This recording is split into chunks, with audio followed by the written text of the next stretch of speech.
বন্ধুরা, যেহেতু আজ শ্রাবণ মাসের প্রথম সোমবার, তাই আমি তো ভাত টাত খাই না, নিরামিষ আজকে পুরো।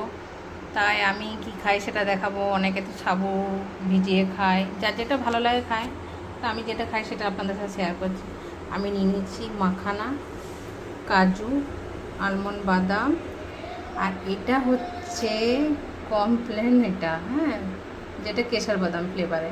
কাস্টার্ড বানিয়ে খাওয়া যায়, কিন্তু আমি তার জায়গায় এটা বানাচ্ছি। আর এখানে আমি আপেল আর কলাটা কেটে নিয়ে এসেছি। এগুলো সব মিক্সিতে পেস্ট করে নেব। এর মধ্যে দিয়ে দেবো সামান্য দুধ। এটা পেস্ট হয়ে গেছে। এবার এটার মধ্যে অ্যাড করব। কেউ চাইলে কমপ্লেনের জায়গায় চিনিও দিতে পারেন।